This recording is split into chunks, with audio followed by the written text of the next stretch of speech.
Carrboro, North Carolina. It's not just a town, it's a feeling. You'll know what we mean when you get here. There's an openness and an optimism in Carrboro, where you can be creative and be yourself, where more is possible and the uncommon is common. It's Carrboro. You can't make this place up. Visit Carrboro and feel free.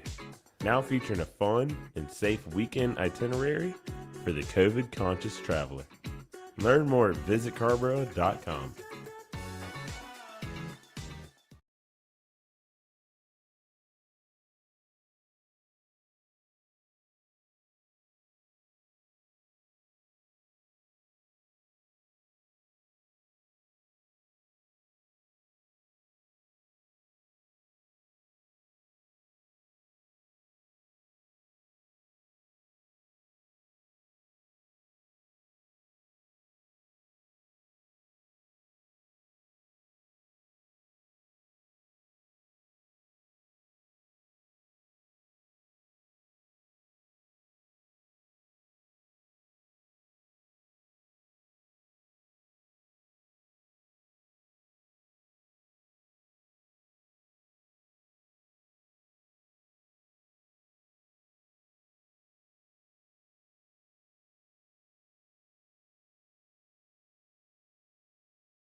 Ain't gonna let nobody turn me around, turn me around, turn me around. Ain't gonna let nobody turn me around. I'm gonna keep on walking, keep on talking, walking on the freedom land.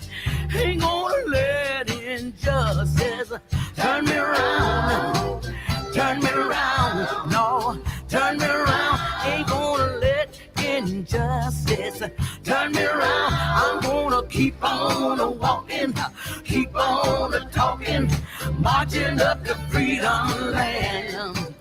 Ain't gonna let discrimination turn me around, turn me around, turn me around. Gonna let discrimination turn me around. I'm gonna keep on walking, keep on talking, marching up the freedom land.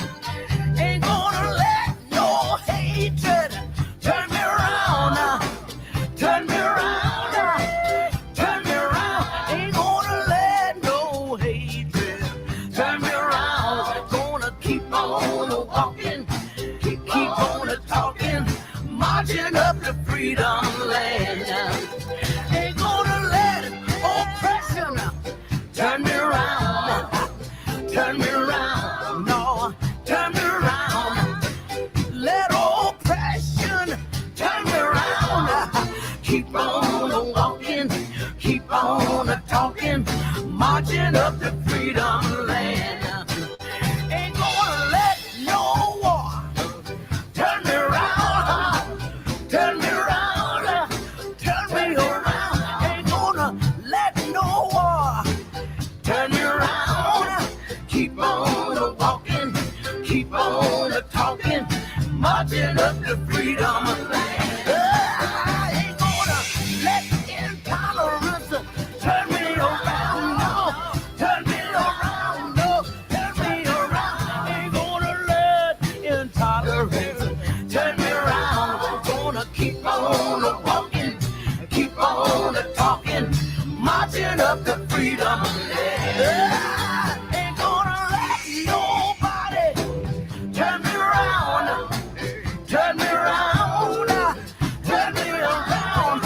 Let nobody turn me around. I'm gonna keep on walking, keep on talking, marching up the freedom land. I ain't gonna let nobody turn me around, no, turn me around, turn me around. I ain't gonna let nobody turn me around. I'm gonna keep on walking, keep on talking, marching up the freedom land.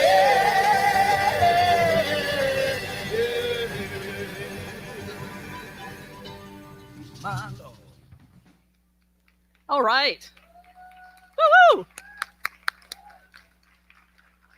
Good afternoon, everyone. It's so good to see you all here. I'm Lydia Lavelle, the mayor of Carrboro. Happy 4th of July.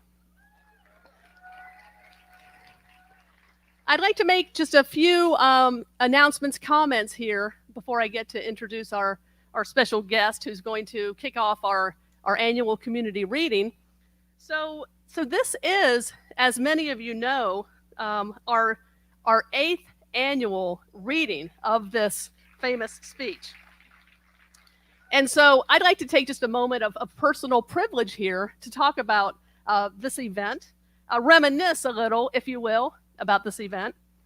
And again, I always have to do this. I feel compelled to do this. This is the brainchild of James Williams, who came to me shortly after I was elected as mayor and suggested we do this in our town. And, I immediately jumped on it and said, yes, let's do it. And so here we are 8 years later. And so we've come full circle with this event. And let me explain why. My first year as mayor in 2014, we were in the boardroom here at Carrboro Town Hall. So some of you may have been there with us. That first year, we weren't quite sure what to expect. Well, we had people out in the hallway, outside. It was packed. And we realized right away we were going to have to move to another location where we could accommodate our crowd. And so then for the next 5 years, we were at the Carrboro Century Center, right down the street, usually in the middle of all of our festivities, which are tempered a bit today, right? But it's usually at noon there in the Carrboro Century Center. And it's usually, packed also, right? And then we had last year, which was kind of a weird year. We still had this event, but we did it virtually. We taped it. And so Kat Lazorko, our communications manager, and I went to each of our readers, right? We went and taped everyone doing their readings at iconic spots in the town. And Kat did a fabulous job of stitching that together. And so anyone who wants to see that is still on our Carrboro YouTube channel. And so that was really special to do that last year with Kat. But then in any event, here we are now, back at Carrboro Town Hall, back where it all began. And I think this is just so right. I think this is so awesome to be out here, right here in front of this iconic building on this absolutely beautiful day under the historic elm tree and having such special folks here with us today. We have been honored to have, several other folks give opening remarks over these last 8 years. And I would just like to acknowledge who they have been, just, for posterity. So our first year, we had Professor Reggie Hildebrand from UNC. Our second year, 2015, we had Professor Ted Shaw from UNC, and he's going to close us out on our reading today. The third year, we had Dr. Blair Kelly. She was from NC State. In 2017, we had Professor April Dawson, my colleague at North Carolina Central University School of Law, and she's here today along with her son as readers. And then in 2018, we had Professor William Sturkey give opening remarks from UNC. In 2019, Dr. Freddie Parker from North Carolina Central opened us up. And then last year, our virtual remarks, we had Associate Justice of the North Carolina Supreme Court, Anita Earls, give us remarks. And so, of course, in a few minutes here, we'll get to hear from Cheri Beasley. But, But anyway, I just wanted to kind of, talk about that just a minute. This program developed out of the mayor's office. It will continue on, I am certain, in some auspice under the mayor's office. But just wanted to give that little recap. Now I'm going to introduce our readers, okay? And we always kind of do this just to make sure, well, first of all, so you folks can see who's reading, and also just to kind of remind them they're reading and what paragraphs they're reading. Because some years it changes up a little. Some years it's 2 paragraphs, some years it's 3 paragraphs, whatever. But I always like to do this to kind of, have you all see who's out here. And before I introduce the readers, let me remind the readers of this. One thing is just be careful about leaning on this podium. Okay, it's precarious. I also have a copy of the entire speech here in case you can't read your phone or in case you forgot your written copy or whatever.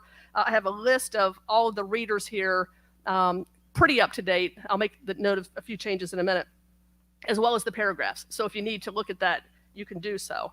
And also, to all of our readers, please stick around until after this event ends because we want to get some group pictures, okay? All right, so let me introduce our readers and what paragraphs they will be reading. All right, first we have, and if you would raise your, please stand up and just kind of wave so people can see who you are and see where you are. It helps the next reader also.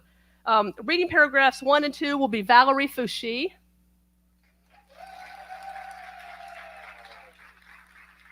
Reading paragraphs 3 and 4 will be Quentin Harper. Reading 5 and 6, Mandy Carter. Reading 7 and 8 and alternating in English and Spanish will be Pilar Rocha Goldberg and Vicky Cruz. 9 through 10 will be read by Aaron Keck.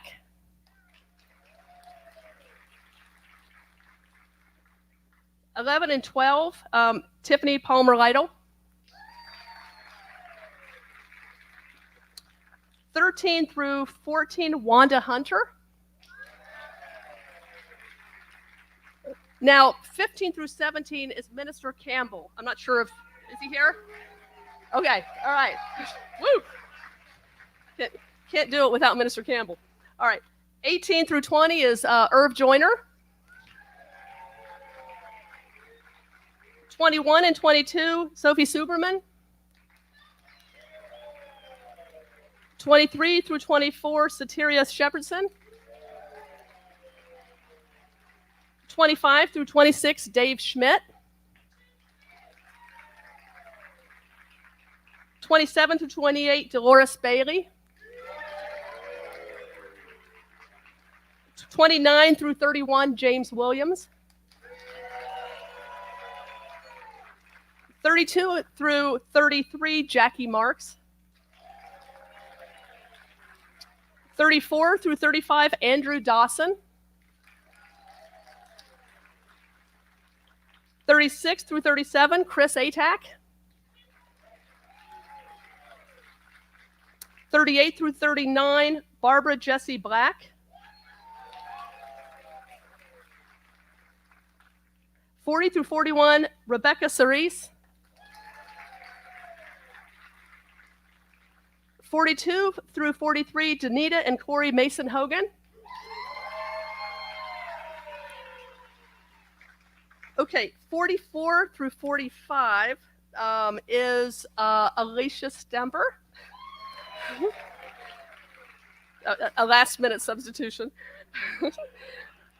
46 through 47 is Jonathan Brown. 48 through 49 is April Dawson. 50 through 51 is Ty Hunter. And then closing us out, 52 through 53 is Ted Shaw. All right, awesome. Thank you all. So now it's my pleasure, and what we're going to do is I'm going to introduce Cheri Beasley in just a moment.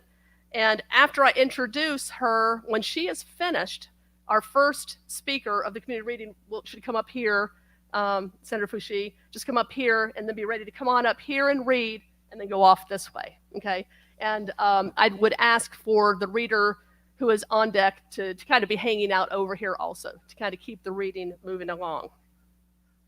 And then what we'll do is have all of that go through the whole reading. We usually hold off all applause until the very end, and then we'll all cheer, and then James Williams will come up and close us out of the event. So now, without further ado, our introductory remarks will be provided by Cheri Beasley. She's our former North Carolina Supreme Court Chief Justice.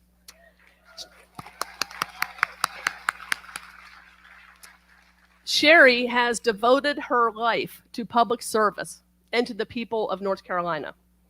Her mother was a trailblazer. She earned a PhD and was a university dean and a national leader in her field. She taught Cheri from a young age that no door should be closed to her, and that with hard work and faith, she could accomplish anything. After earning her law degree, Cheri worked as a public defender in Fayetteville. She won her first election as district court judge shortly after she and her husband, Kurt, who's here with her today, welcomed their twin boys, Thomas and Matthew. In 2008, Cheri was elected to the North Carolina Court of Appeals and won by a commanding 15-point margin of victory. That was the first of her 2 successful statewide elections. And in 2014, Cheri was elected as an associate justice of the North Carolina Supreme Court, and then made history by becoming the first African-American woman to serve as Chief Justice of the North Carolina Supreme Court. And her leadership of the courts was celebrated. One editorial board applauded her deep commitment to serving the public and to upholding justice. And while this is not a political event, I would be remiss if I didn't just mention what Cheri is currently doing, right? As you may be aware, Cheri is running for the United States Senate, where in our United States Senate, you may be aware, out of 100 senators, there are just 24 women and none of them Black. So if elected, Cheri would make history again as the first African-American woman senator from the state of North Carolina. We are so delighted that Cheri chose to spend this special day, the 4th of July, here with us in Carrboro. Let's give her a warm welcome.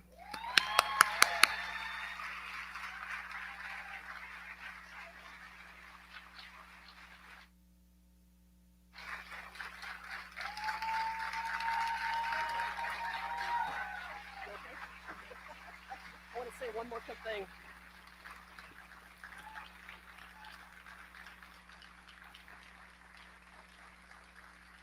Thank you all. One quick thing before Cheri gets here. Please turn off your ringers.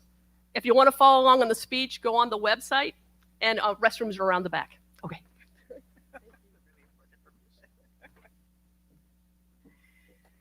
Good afternoon, everyone.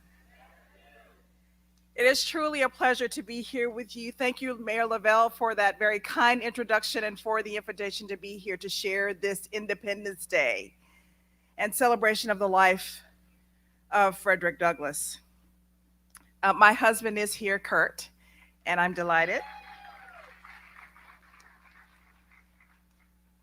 And I thank James Williams for his vision, not just on this, but lots of visions he's had. There are lots of lawyers here, and we all have sort of come from the same stock. I was a very young lawyer as an assistant public defender in Cumberland County when I met James Williams, and of course you all know he was a demigod as public defender of Orange County. So I thank him and so many lawyers and people who are here who are my friends and who really have poured into me professionally, personally, and in so many ways. As we commemorate this Independence Day, I want to share with you that as the nation commemorates its birth, this was also my mother's birthday, the late Lou Beasley. She was born in segregated Alabama. And her family, my grandparents, moved to Nashville, Tennessee so that they would have a better life. And so my great-grandparents and my grandparents and my mother all fought against segregation and discrimination for all people, and I will continue to do the same. So what I offer you today is this simple phrase: see the words. Words are powerful. Words are especially powerful when you can see them. When words create images, pictures, visions, they have the power to change the world. Let me illustrate. In the film The Book Thief, Max Vandenberg is desperate for a hiding place during the Nazi reign of terror. He is sheltered in a cold, damp basement of a family's home where he is unable to see the light of day. The girl who lives in the home befriends Max, and they share a love of words. Each day when she comes home from school, they have a conversation about what she saw and what the day looked like. He would always ask her to describe, using her words, what the day looked like. As she tells him about the weather, using familiar descriptive terms and comparisons, he closes his eyes, listens deeply, and says, "Thank you. I saw that." In the darkness of a cold, wet basement, Max was able to see the beauty of the day through the words of a girl. These pictures of the day, however, made Max restless. He wanted to feel the sun in his face. He wanted to look into the sky and see the stars for himself. And so on one night, when the community entered into a shelter during an air raid, he risked danger to go outside into the night air and look up into the heavens. He had to see it for himself. He wanted to see and feel freedom. Words are powerful. They're especially powerful when you can see them. When words give us insight, awaken us to greater awareness and knowledge, they have the power to change all of our worlds. Frederick Douglass, as we all know, was born into slavery, and he was taught the alphabet by Sophia Auld, the wife of Hugh Auld, his owner. Hugh Auld disapproved, of course, of this learning because he knew that learning to read would create a discontentment in the boy Douglass and make him want freedom even more. But Douglass had already gotten the letters, and he also had the determination to struggle to teach himself to read because he knew the power and knowledge of words. Douglass was a reader and a thinker and a scholar. But reading, words, knowledge cost him, took him from the reliability, dependability, and comfort, the bliss of ignorance. Douglass said in the narrative of the life of Frederick Douglass, "The more I read, the more I was led to abhor and detest my enslavers. I could regard them in no other way than the band of successful robbers who had left their homes and gone to Africa and stolen us from our homes and in a strange land reduced us to slavery. I loathed them as being the meanest as well as the most wicked of men.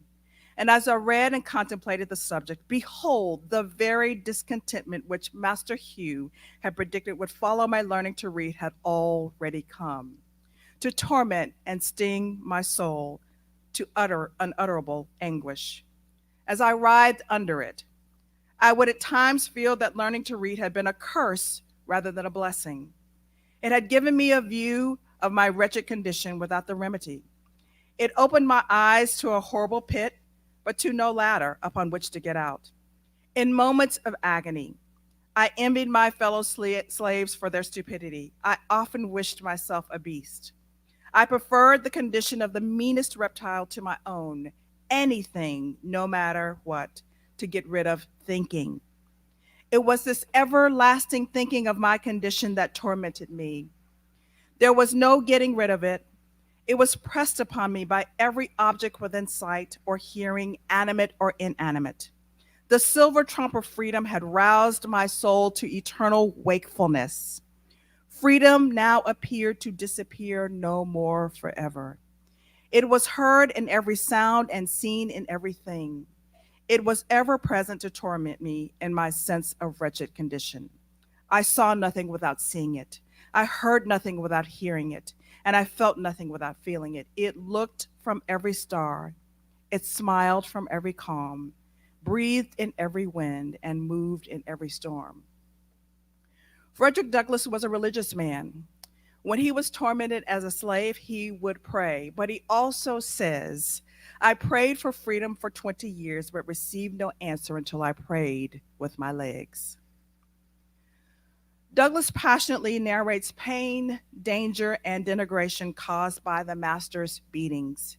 He also masterfully narrates the point at which, after years and years of beatings, he resisted his master. Douglass knew that the reader must feel the cruelty of those beatings and that they must be able to see the words. During his last beating by his master, Douglass resisted, and it was a time of self-awareness and strength and determination for Douglass. The vision of freedom Douglass got from reading those words took over his life. He was never, ever the same again. He was consumed by the quest for freedom and thereafter pursued liberation for himself and for others with all he had in him. He understood that oppression of anyone was a disqualifier for true freedom. When the power of words emboldens you with a vision, you can no longer be content with just whatever comes your way. You are driven to pursue the vision. Whether cowering in fear in a cold, dank basement under the Nazi reign of terror, or living under the oppression of evil institution of slavery, the vision has the power to change lives. The vision to understand that true freedom means that our brothers and sisters and everyone must be free. Free from the shackles on their feet and the shackles on their minds. Free from oppression and racism. Free from economic distress and voter suppression. Freedom from the coldness of falsehoods and delusions instead of stark realities. The vision ignites the light of hope in the heart consumed by fear. The vision gives the courage to take the risk for a greater life, for yourself and for those around you. The vision makes us grateful. The vision can also make us weep. The vision makes us sick of low living and of lowly acceptance. It lets us know and understand that no one is better than any of us. And our worth is never determined by the oppressors. The vision makes clear that equality really is for everyone, period. The vision catapults us over barriers of impossibility, allowing us to know that all things are possible. The vision whets the appetite. We start salivating, our juices start to flow, and we want more. The vision makes us yearn for more. When we see the vision, we reject complacency. When we see the vision, we refuse to be drunk on entertainment or political antics or window dressing. When we see the vision, when we see the words, we don't resort to psychological contortionism, trying to make ourselves believe everything is all right when we know that there is so much more to fight for. When we are consumed by the vision, we must work. And we must work to reform criminal justice. We must work to end hunger and destroy poverty and advocate for each other and house the homeless and love and affirm the stigmatized and educate with excellence and stop wars and establish peace. We must fight for affordable and accessible health care for all families. And we must give hope to the hopeless, to scatter the plans of the enemy, and to erect communities with cultivate talent for the good of the whole. That's all of us. And then we start dreaming and we start doing. And we ask about the what ifs. What if racism, sexism, and all the isms and phobias were no more? And what if economic power in our communities were marshaled in such a way that our communities became fruitful fields for all people? And what if we provided the resources to include infrastructure like broadband for all children to be truly educated and encouraged our children to think critically, creatively, and innovatively? And thank you to our educators. What if we take the stigma away from mental illness and commit ourselves to learning more about mental health and create a community of love embracing all people? What if everyone had good, accessible, and affordable health care? And what if we aggressively address climate change and environmental justice by removing landfills from low-wealth communities and eliminating carbon emissions? And I know this is not political, but Douglass's life was political. And our living is political. And we must fight for what is right.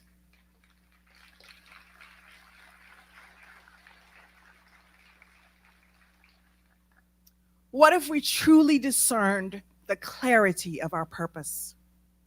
Last year, we commemorated the 100th anniversary of the passage of the 19th Amendment, which gave women the right to vote, but not women of color. So we must also ask, what if voter suppression is utterly and completely destroyed? What if? Suffrage has always been a difficult battle. It was then and it is now. Some wanted a state constitutional amendment instead of federal ratification. We cannot romanticize African American and women's suffrage, which were politically linked to temperance and the right of African American women to vote, and all issues around the roles of women in their homes and in society. This fight tested and tests religious beliefs and social structure. Douglass fought for the right to vote for Blacks and for women. For a time, he fought along with Elizabeth Cady Stanton and Susan B. Anthony. Stanton and Anthony thought that Blacks and women would simultaneously win the right to vote. The political operatives, however, strategically granted the right to Black men to vote, but not to women. It was a divisive strategy then, and today it's divisive not to grant the fullness of rights for all people to vote. Everyone should enjoy the fullness of the right to vote.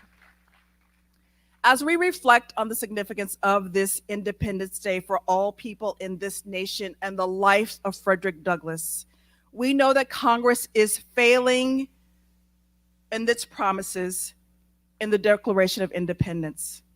The Senate must muster the courage to stand for what's right and pass the For the People and the John Lewis Voting Rights Act. Because we know that 41 state legislatures across this country have legislation pending which suppresses the right to vote, and we all must keep fighting. Douglass's life tells us we must keep fighting. My mother fought for the right to vote, and I will continue to fight to protect full access to the ballot box and preserve the right to vote. Frederick Douglass could see the words. He had a vision. And in helping the reader and listener see the words, as dire as those words often were, he also offered hope. He knew that this nation could be better. He knew that this nation could be better for her people. He was driven to his core to fight for the rights of all people. For Douglass and for all of us, we too must muster the courage. When we see a wrong, Douglass's life work and our hope and vision for our children and for generations to come must move us to correct the course. When we see the words, we are called to be fully engaged in world reformation. The atrocities of slavery are unfathomable, and so are some of the conditions, economic, social, and political, that people in our state live in. We must stand united against evil, bigotry, and prejudice, hatred and dehumanization and devaluation of anyone, and against all injustices. We must stand.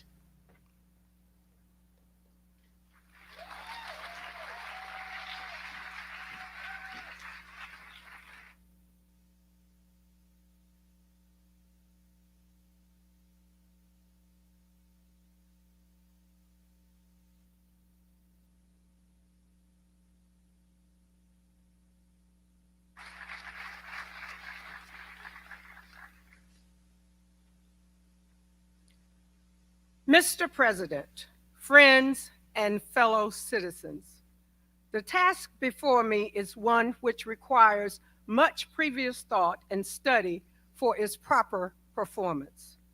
I do not remember ever to have appeared as a speaker before any assembly more shrinkingly nor with greater distrust of my ability than I do this day. The papers and placards say that I am to deliver a 4th of July oration. The fact is, ladies and gentlemen, the distance between this platform and the slave plantation from which I escaped is considerable, and the difficulties to be overcome in getting from the latter to the former are by no means slight. That I am here today is, to me, a matter of astonishment as well as of gratitude. For this purpose of this celebration is the 4th of July. It is the birthday of your national independence and of your political freedom. This to you is what the Passover was to the emancipated people of God. It carries your minds back to the day and to the act of your great deliverance. This celebration also marks the beginning of another year of your national life and reminds you that the Republic of America is now 76 years old. I am glad, fellow citizens, that your nation is so young. You are, even now, only in the beginning of your national career, still lingering in the period of childhood. I repeat, I am glad this is so. There is hope in the thought, and hope is much needed under the dark clouds which lower above the horizon.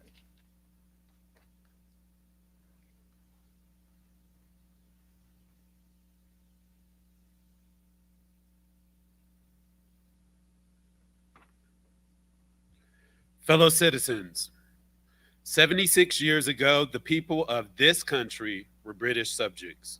The style and title of your sovereign people in which you now glory was not then born.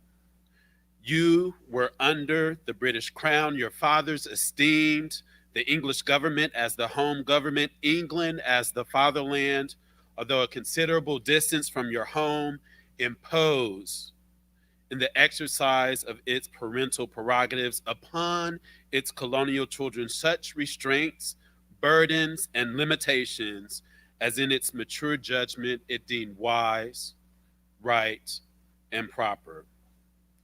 But your fathers, who had not adopted the idea of the infallibility of government and the absolute character of its acts, presumed to differ from the home government in respect to the wisdom and the justice of some of those burdens and restraints. They went so far as to pronounce the measures of government unjust, unreasonable, and oppressive, and altogether such as outright not to be quietly submitted to. I scarcely need say, fellow citizens, that my opinion of these measures fully accord with that of your fathers, feeling themselves harshly and justly treated by the home government. Your fathers, like men of honesty and men of spirit, eagerly sought redress. They petitioned and they remonstrated. They did so in a decorous, respectful, and loyal manner. This, however, did not answer the purpose. They saw themselves treated with sovereign indifference, coldness, and scorn, yet they persevered.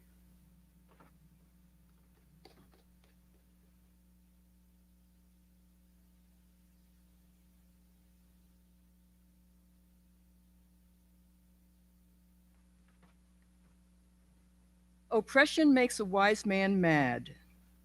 Your fathers became receptive under this treatment.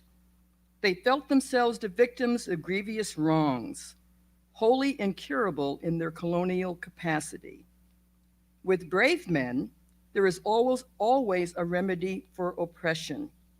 Just here, the idea of a total separation of the colonies from the crown was born. It was a startling idea, much more so than we at this distance of time regard it. The timid and the prudent of that day were, of course, shocked and alarmed by it. Their opposition to the then dangerous thought was earnest and powerful. But amid all their terror and affrighted vociferations against it, the alarming and revolutionary idea moved on, and the country with it. On the 2nd of July, 1776, the Old Continental Congress, to the dismay of the lovers of ease and the worshipers of property, clothed that dreadful idea with all the authority of national sanction. They did so in the form of a resolution. We seldom hit upon resolutions drawn up in our day whose transparency is all at equal. Quote, resolved that these united colonies are, and of right, ought to be free and independent states. That they are absolved from all the allegiances to the British Crown, unquote.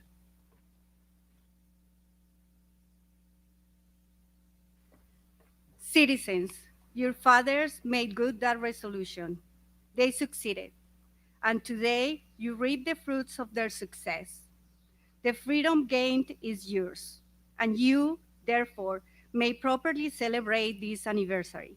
The 4th of July is the first great fact in your nation's history, the very ring bolt in the chain of your yet undeveloped destiny. Ciudadanos, la resolución cumplió por tus padres. Ellos triunfaron y hoy cosechan los frutos de tus padres.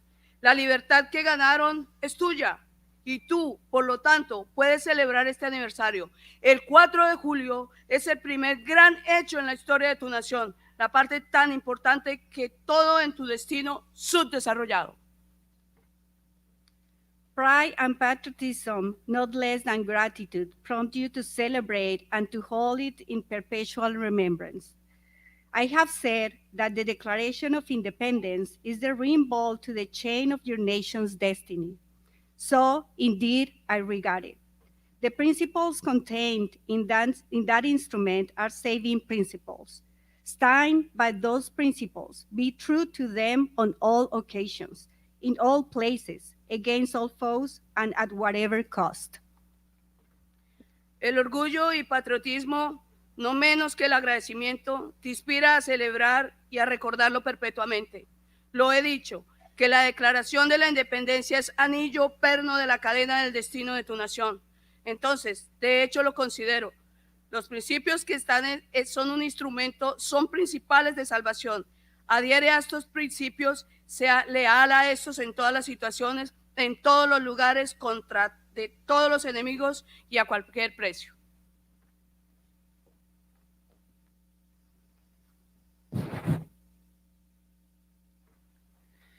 Fellow citizens, I am not wanting in respect for the fathers of this republic. The signers of the Declaration of Independence were brave men. I cannot contemplate their great deeds with less than admiration. They were statesmen, patriots, and heroes, and for the good they did and the principles they contended for, I will unite with you to honor their memory. They loved their country better than their own private interests, and all will concede that it is a rare virtue that ought to command respect. He who will intelligently lay down his life for his country is a man whom it is not in human nature to despise. Your fathers staked their lives, their fortunes, and their sacred honor on the cause of their country. In their admiration of liberty, they lost sight of all other interests.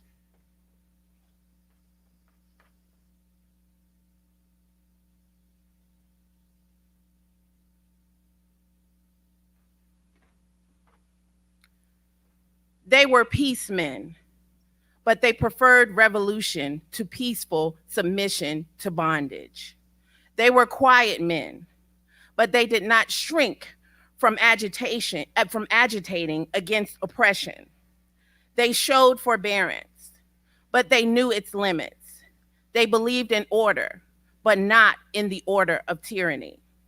With them, Nothing was settled that was not right. With them, justice, liberty, and humanity were final, not slavery and oppression. You may well cherish the memory of such men. They were great in their day and generation. Their solid manhood stands out the more as we contrast it with this degenerate times. How circumspect, exact, and proportionate were all their movements. How unlike the politicians of an hour. Their statesmanship looked beyond the passing moment and stretched away in strength into the distant future. Mark them, fully appreciating the hardship to be encountered, firmly believing in the right of their cause, wisely measuring the terrible odds against them. Your fathers, the fathers of this republic, laid the cornerstone of the national superstructure, which has risen and still rises in grandeur around you.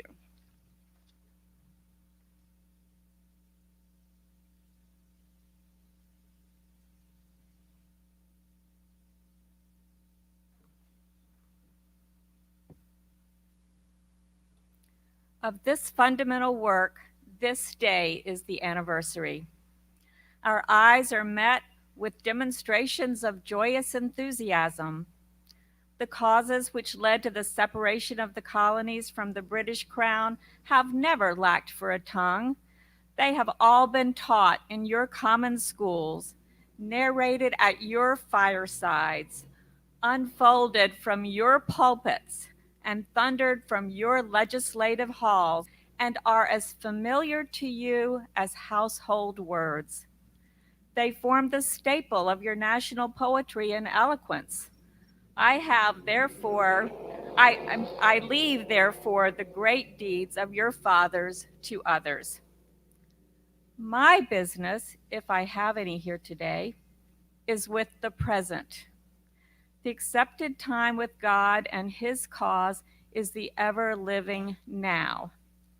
We have to do with the past only as we can make it useful to the present and to the future. Now is the time, the important time. Your fathers have lived, died, and have done their work, and have done much of it well. You live and must die, and you must do your work. You have no right to enjoy a child's share in the labors of your fathers, and unless your children are to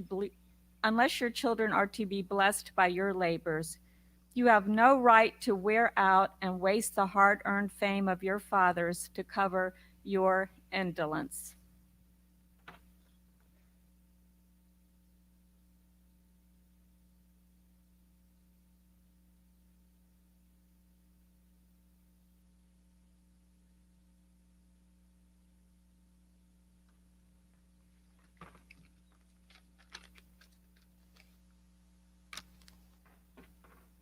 Fellow citizen, pardon me. Allow me to ask, why am I called upon to speak here today? What have I, or those I represent, to do with your national independence? Are the great principle of political freedom and natural justice embodied in the Declaration of Independence extended to us? And am I therefore called upon to bring our humble offering to the national altar and to confess the benefits and express devout gratitude for the blessing resulting from your independence to us? Would to God, both for your asking sake and ours, that an affirmative answer could be truthfully returned to these questions. Then would my task be light and my burden easy and delightful. But such is not the state of the case. I say it with a sad sense of disparity between us. I am not included within the pales of this glorious anniversary. Your high independence only reveals the immeasurable distance between us. The blessing in which you this day rejoice are not enjoyed in common. The rich inheritance of justice, liberty, and prosperity and independence bequeathed by your fathers is shared by you and not by me. The sunlight that brought life and healing to you have brought strife and death to me.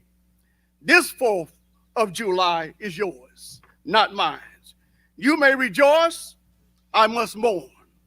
To drag a man in fetters into the grand illuminated temple of liberty and call upon him to join you in a joyful anthem were inhuman mockery and sacrilegious irony. Do you mean, citizen, to mock me by asking me to speak today?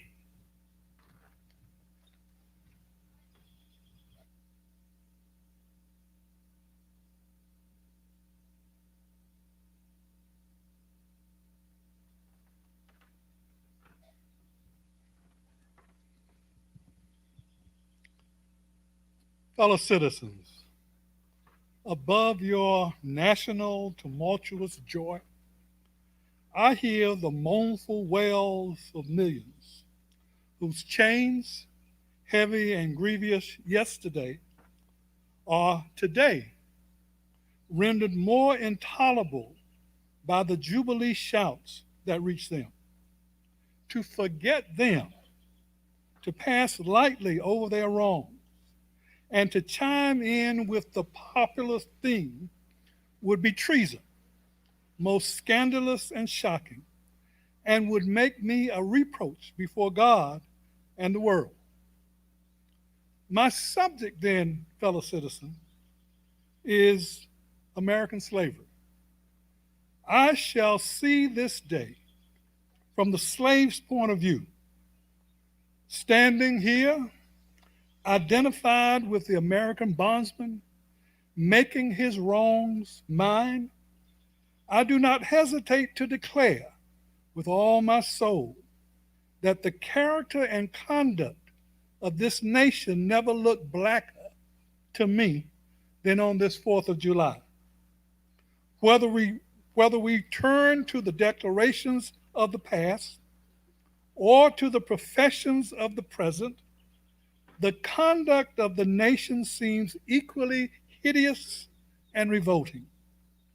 America is false to its past, false to its present, and solemnly binds herself to be false to the future.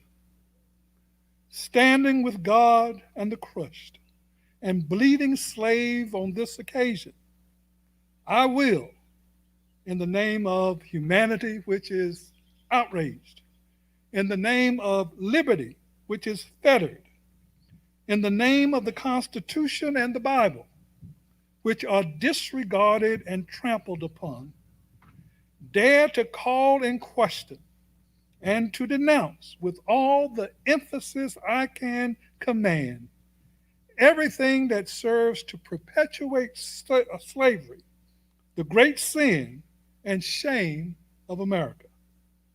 I will not equivocate. I will not excuse.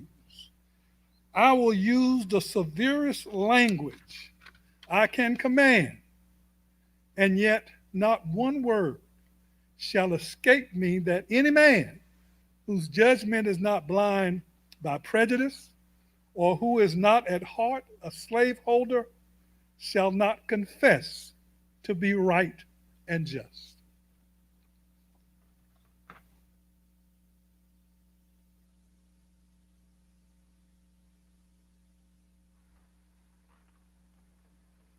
I fancy I hear someone of my audience say, is it just in this circumstance that you and your brother abolitionists fail to make a favorable impression on the public mind? Would you argue more and denounce less? Would you persuade more and rebuke less? Your cause would be much more likely to succeed. But I submit, where all is plain, there is nothing to be argued. What point in the anti-slavery creed would you have me argue? On what branch of the subject do the people of this country need light? Must I undertake to prove that the slave is a man? The slaveholders themselves acknowledge it in the enactment of the laws for their government. They acknowledge it in the way they punish disobedience on the part of the slave. There are 72 crimes in the state of Virginia, which, if committed by a Black man, subject him to the punishment of death, while only 2 of the same crimes will subject a white man to like punishment. What is this but the acknowledgement that the slave is a moral, intellectual, and responsible being?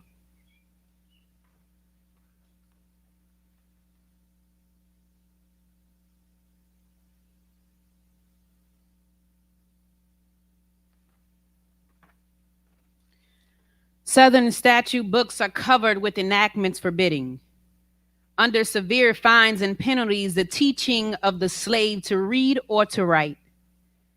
When you can point to any such laws in reference to the beast of the field, then I may consent to argue the manhood of the slave. When the dogs in your streets, when the fowls of the air, when the cattle on your hills, when the fish of the sea and the reptiles that crawl shall be unable to distinguish the slave from a brute, then will I argue with you that the slave is a man. It is not astonishing that while we are plowing, planting and reaping, using all kinds of mechanical tools, erecting houses, constructing bridges, building ships, working in metals of brass, iron, copper, silver, and gold, that while we are reading, writing, and ciphering, acting as clerks, merchants, and secretaries, having among us lawyers, doctors, ministers, poets, authors, editors, orators, and teachers, that while we are engaged in all manner of enterprises common to other men, digging gold in California, capturing the whale in the Pacific, feeding sheep and cattle on the hillside, living, moving, acting, thinking, planning, living in families as husbands, wives, and children, and above all, confessing and worshiping the Christian's God and looking hopefully for life and immortality beyond the grave, we are called upon to prove that we are men.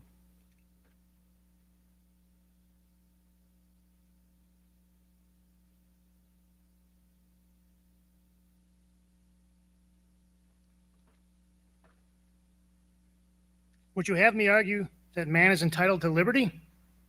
That he is the rightful owner of his own body? You would have already declared it. Must I argue the wrongfulness of slavery is to be settled by the rules of logic, argumentation as a matter beset the great difficulty involving a doubtful application of the principles of justice, hard to be understood? How should I look today in the presence of Americans to show that men have a natural right to freedom? To do so would make myself ridiculous and to offer an insult to your understanding. There is not a man beneath the canopy of heaven that does not know that slavery is wrong for him. What, am I to argue that it is wrong to make men brutes, to rob them of their liberty, to work them without wages, to keep them ignorant of their relations to the fellow man, to beat them with sticks, to flay their flesh with the lash, to load their limbs with irons, to hunt them with dogs, to sell them at auction, to sunder their families, to knock out their teeth, to burn their flesh, to starve them into obedience and submission to their masters? Must I argue that a system thus marked with blood and stained with pollution is wrong? No, I will not. I have better employments for my time and strength than such arguments would imply.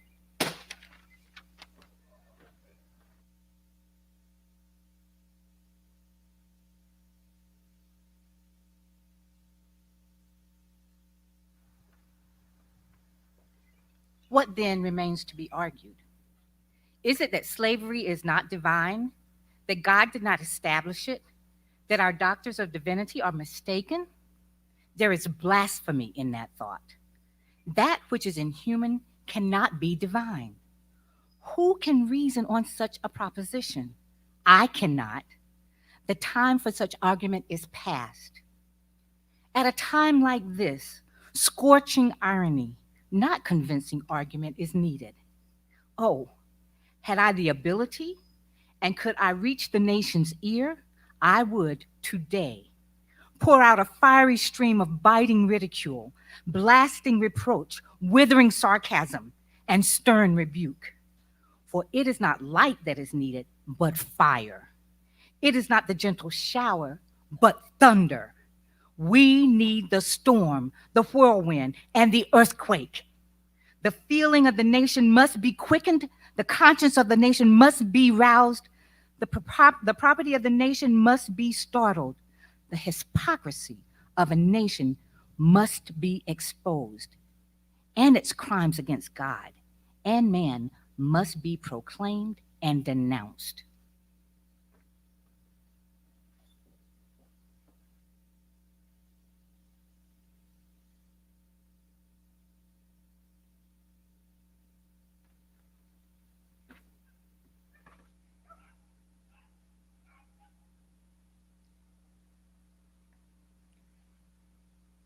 What to the American slave is your 4th of July? I answer, a day that reveals to him more than all other days in the year the gross injustice and cruelty to which he is the constant victim. To him, your celebration is a sham, your boasted liberty an unholy license, your national greatness swelling vanity. Your sounds of rejoicing are empty and heartless. Your denunciations of tyrants, brass-fronted impudence.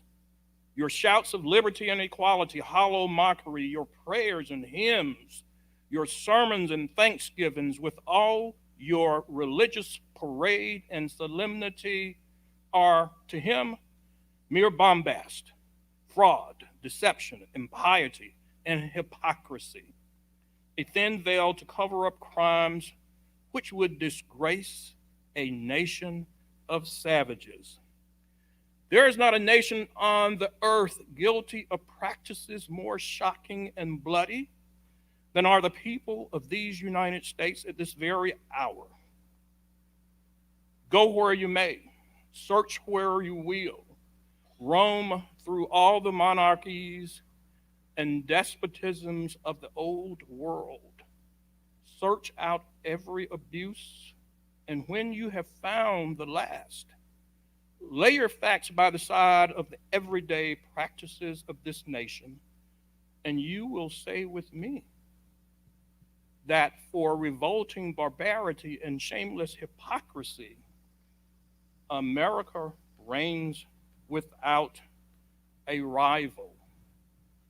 Take the American slave trade, which we are told by the papers is especially prosperous just now, as the price of men was never higher, and which is carried on in all the large towns and cities in one half of the Confederacy.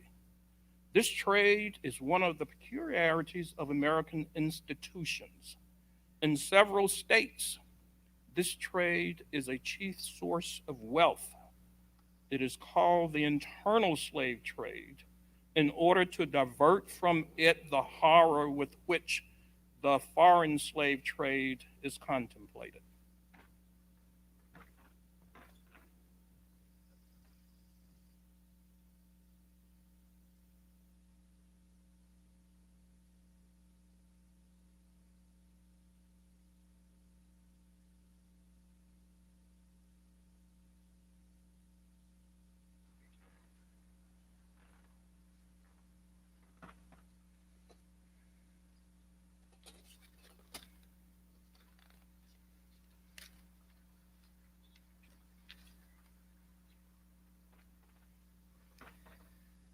The foreign slave trade has long been denounced by this government as piracy, as an execrable traffic. To arrest it, this nation keeps a squadron at immense cost on the coast of Africa. Everywhere in this country, it is safe to speak of this foreign slave trade as a most inhuman traffic, opposed alike to the laws of God and of men. It is, however, a notable fact that while so much execration is poured out by Americans among those engaged in the foreign slave trade, the men engaged in the slave trade between the states pass without condemnation, and their business is deemed honorable. Behold the practical operation of this internal slave trade, the American slave trade, sustained by American politics and American religion. Here you will see men and women reared like swine for the market. You know what is a swine drover? I will show you a man drover. They inhabit all our southern states. They perambulate the country and crowd the highways of the nation with droves of human stock. You will see one of those human flesh jobbers, armed with pistol, whip, and bowie knife, driving a company of 100 men, women, and children from the Potomac to the slave market at New Orleans. These wretched people are to be sold singly or in lots to suit purchasers. They are food for the cotton field and the deadly sugar mill.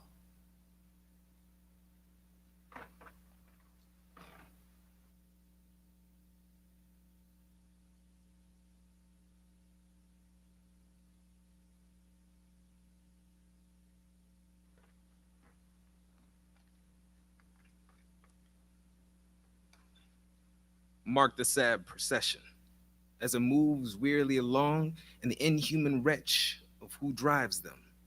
Hear his savage yells and his blood-chilling oaths as he hurries his affrighted captives. There, see an old man with locks thinned and gray. Cast one glance, if you please, upon that young woman whose shoulders are bare to the scorching sun, her briny tears falling on the brow of her babe in her arms. See, too, the girl of 13, weeping, yes, weeping, as she thinks of the mother from whom she has been torn. The drove moves tardily. Heat and sorrow have nearly consumed their strength. Suddenly you hear a quick snap, like the discharge of a rifle. The fetters clank and the chains rattle simultaneously. Your ears are salted with a scream that seems to have torn its way to the center of your soul. The crack you heard was the sound of a slave whip. The sound it seems to have torn its way. The scream you heard was from the woman you saw with the babe. Her speed was faltered under the weight of her child and her chains. The gash on her shoulder tells her to move on. Follow this drove to New Orleans. Attend the auction. See men examined like horses. See the forms of women rudely and brutally exposed to the shocking gaze of American slave buyers. See this drove sold and separated forever. And never forget the deep, sad sobs that arouse from that scattered multitude. Tell me, citizens, where, under the sun, you can witness a spectacle more fiendish and shocking. Yet this is but a glance at the American slave trade that exists at this moment in the ruling part of the United States.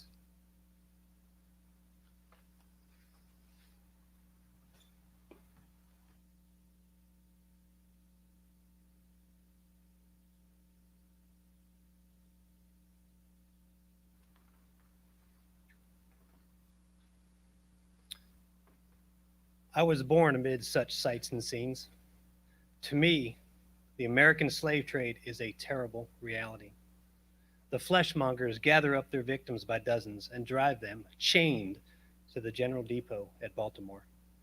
When a sufficient number has been collected here, a ship is chartered for the purpose of conveying the forlorn crew to Mobile or to New Orleans.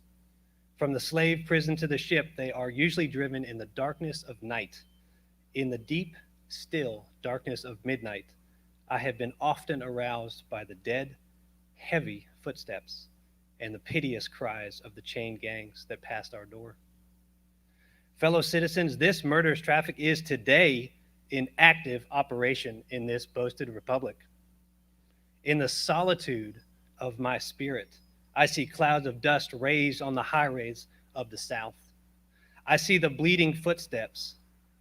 I hear the doleful wail of fettered humanity on the way to the slave markets, where the victims are to be sold like horses, sheep, and swine, knocked off to the highest bidder.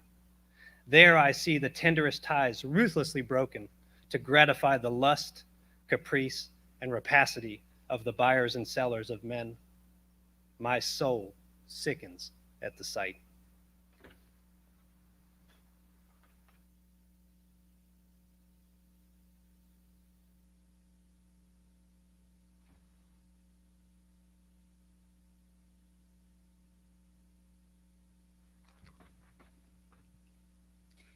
But still, a more inhumane, disgraceful, and scandalous state of things remains to be presented.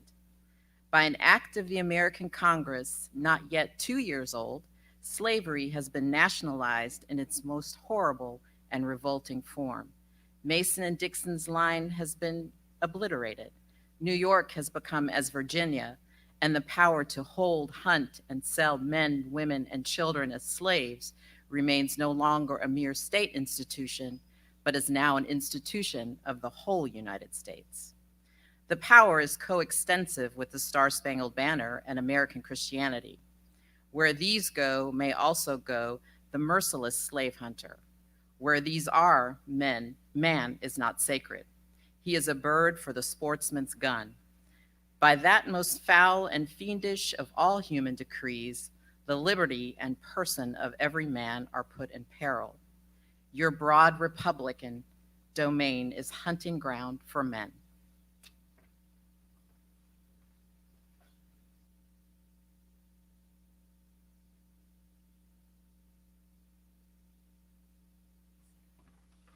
Your lawmakers have commanded all good citizens to engage in this hellish sport. Your president, your secretary of state enforce as a duty you owe to your free and glorious country and to your God that you do this accursed thing. Not fewer than 40 Americans have within the past 2 years been hunted down and without a moment's warning hurried away in chains and consigned to slavery and excruciating torture. Some of these have had wives and children dependent on them for bread, but of this no account was made. The right of the hunter to his prey stands superior to the right of marriage and to all rights in this republic, the rights of God included. For Black men, there is neither law nor justice, humanity nor religion. The fugitive slave law makes mercy to them a crime and bribes the judge who tries them. An American judge gets $10 for every victim he consigns to slavery and $5 when he fails to do so.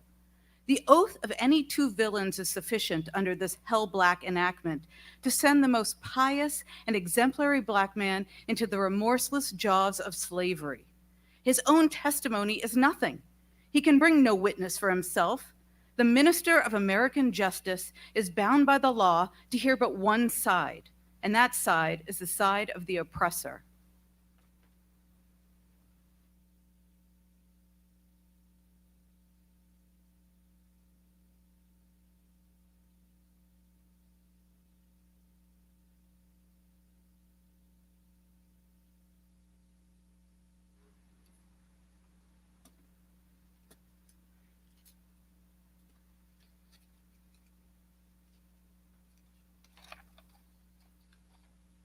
So let this damning fact be perpetually told. Let it be thundered around the world that in tyrant-killing, king-hating, people-loving, democratic, Christian America, the seats of justice are filled with judges who hold their offices under an open and palpable bribe and are bound in deciding the case of a man's liberty to hear only his accusers.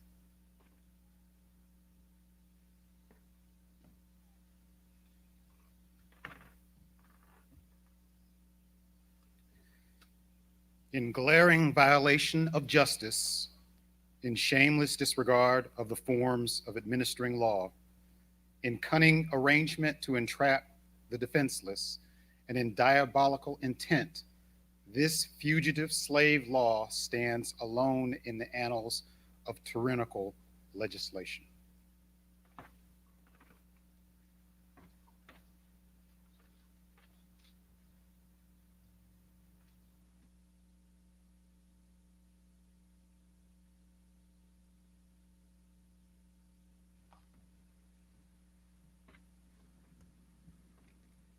Americans, your Republican politics, not less than your Republican religion, are flagrantly inconsistent. You boast of your love of liberty, your superior civilization, and your pure Christianity, while the whole political power of the nation is solemnly pledged to support and perpetuate the enslavement of 3 million of your countrymen. You hurl your anathemas at the crowned-headed tyrants of Russia and Austria and pride yourselves on your democratic institutions, while you yourselves consent to be the mere tools and bodyguards of the tyrants of Virginia and Carolina. You invite to your shores of oppression fugitives of oppression from abroad. You honor them with banquets and greet them with ovations, cheer them, salute them, protect them, and pour out your money to them like water. But the fugitives from your own land, you advertise, hunt, arrest, shoot, and kill. You glory in your refinement and your universal education, yet you maintain a system as barbarous and dreadful as ever stained the character of a nation. A system begun in avarice, supported in pride, and perpetuated in cruelty.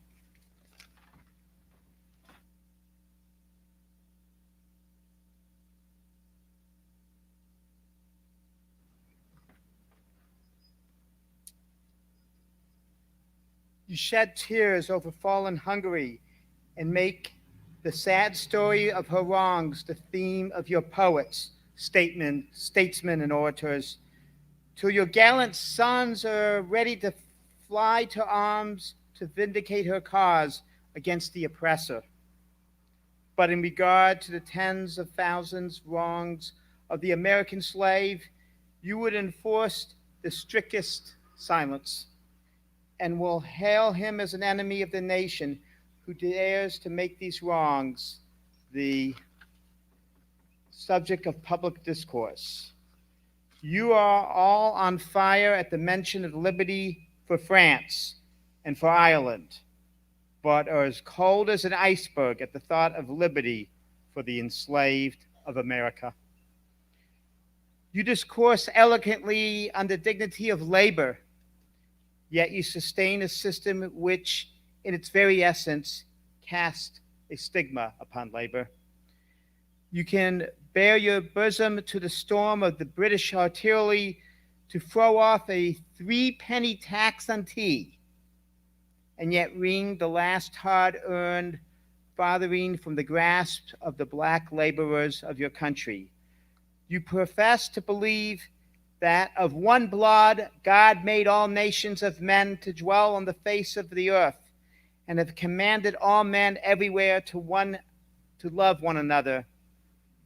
Yet you notoriously hate and glory in your hatred all men whose skin are not colored like your own.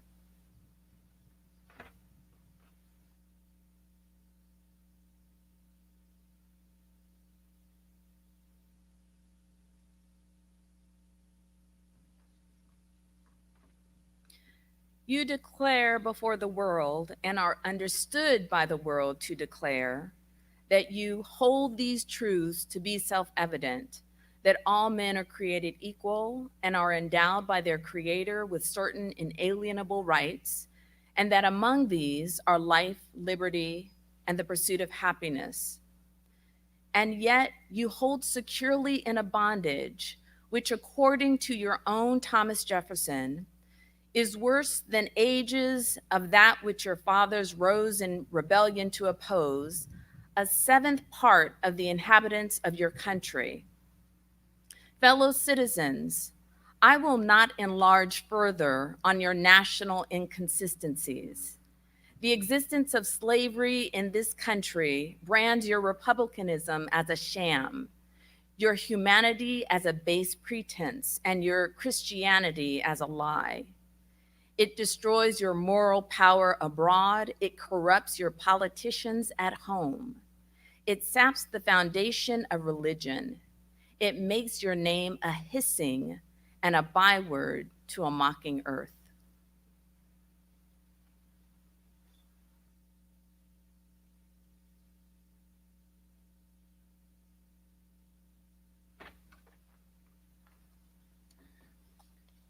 It is the antagonistic force in your government, the only thing that seriously disturbs and endangers your union. It fetters your progress. It is the enemy of improvement, the deadly foe of education. It fosters pride. It breeds insolence. It promotes vice. It shelters crime. It is the curse to the earth that supports it. And yet you cling to it as if it were the sheet anchor of all your hopes. Be warned, a horrible reptile is coiled up in your nation's bosom. The venomous creature is nursing at the tender breast of your youthful republic. For the love of God, tear away and fling from you the hideous monster, and let the weight of 20 millions crush and destroy it forever. But it is answered in reply to all this that precisely what I have now denounced is in fact guaranteed and sanctioned by the Constitution of the United States, that the right to hold and to hunt slaves is a part of that Constitution framed by the illustrious fathers of this republic. Then I dare to affirm, notwithstanding all I have said before, your fathers, instead of being the honest men I have before declared them to be, were the veriest impostors that ever practiced on mankind. This is the inevitable conclusion, and from it there is no escape. But I differ from those who charge this baseness on the framers of the Constitution of the United States. It is a slander upon their memory, at least, so I believe. And others have, as I think, fully and clearly vindicated the Constitution from any design to support slavery for an hour.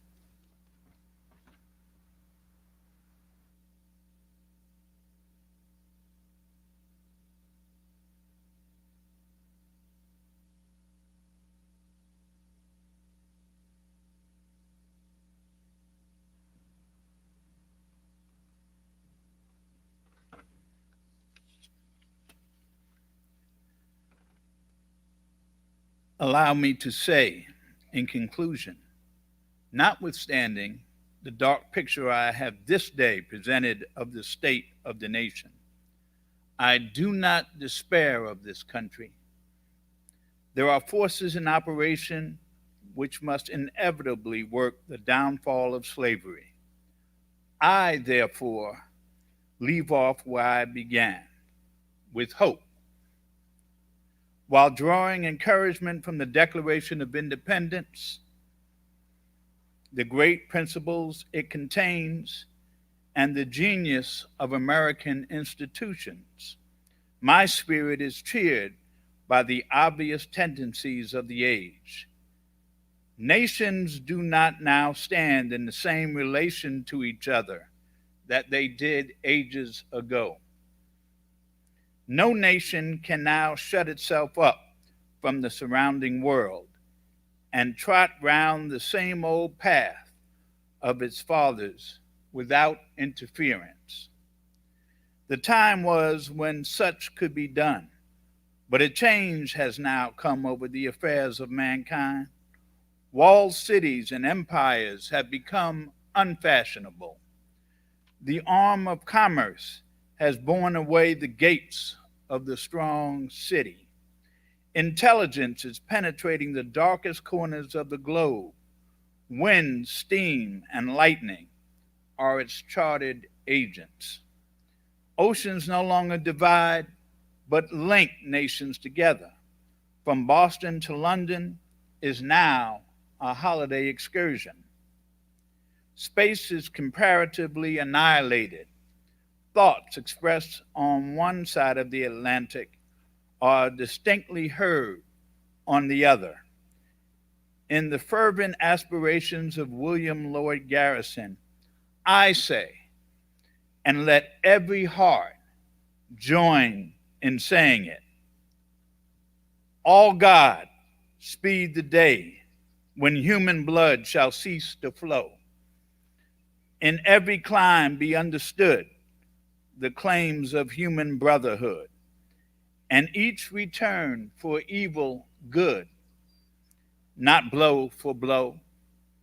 That day will come, all feuds to end, and change into a faithful friend each foe.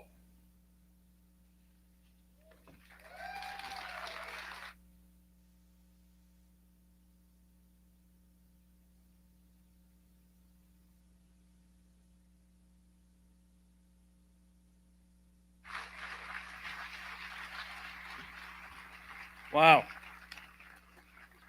So it falls upon me to make a few concluding remarks. And first and foremost, I do want to thank our opening speaker, Cheri Beasley, for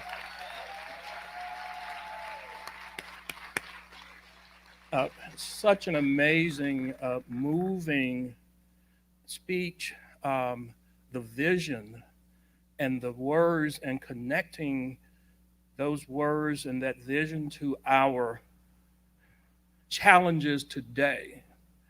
I have to, and I choose to believe that Douglass is smiling down and saying, well done. And I know I was about to say Justice, but Cheri Beasley has, she is running for U.S. Senate. There's a lot of demands on her time, and I'm just so grateful and thankful that you chose to share this time on this 4th of July here in Carrboro for this Douglass event. So again, thank you.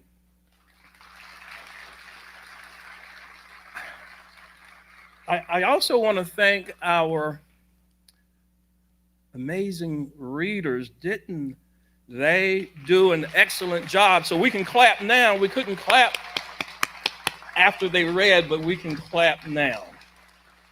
And I don't know, Minister Campbell, I don't know. I thought we were going to get a sermon there for a while.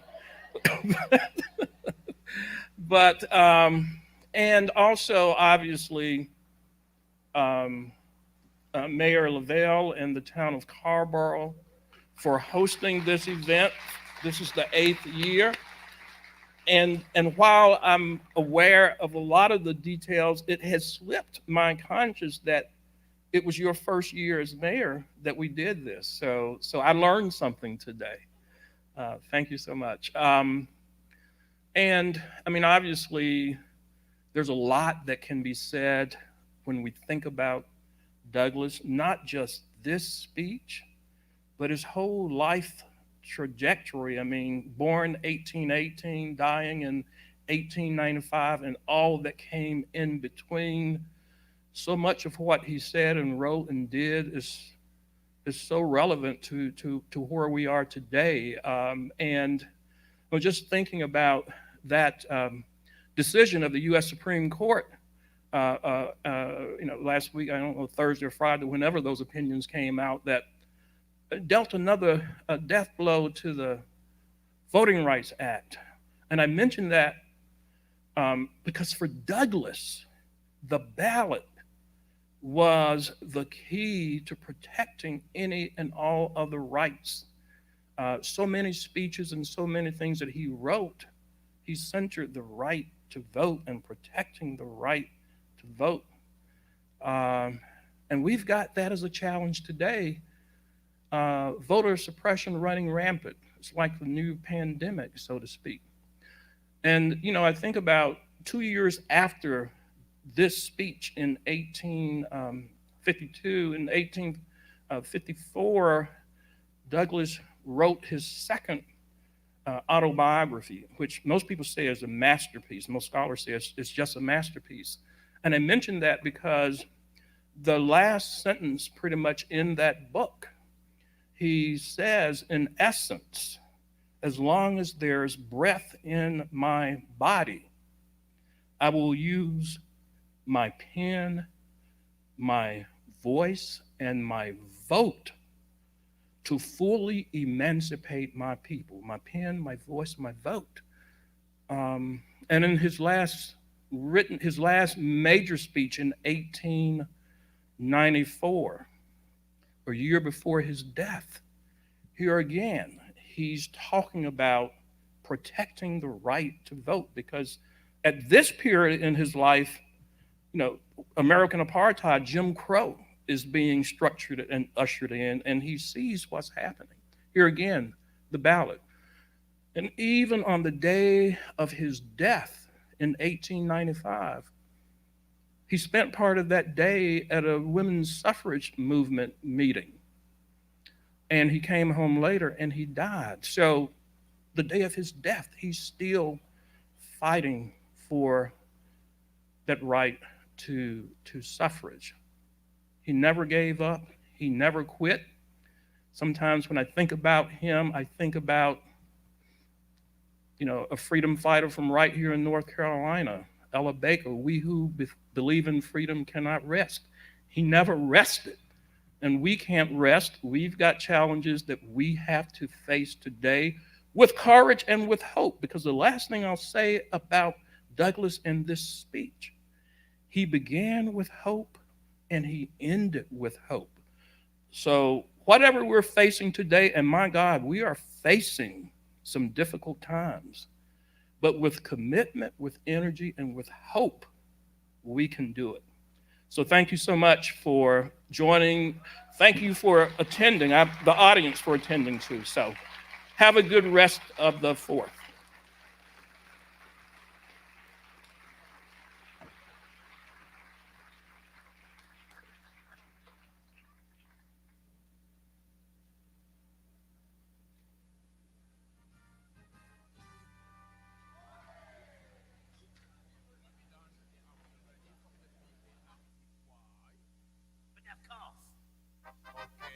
Everybody on the dance floor, and let's go.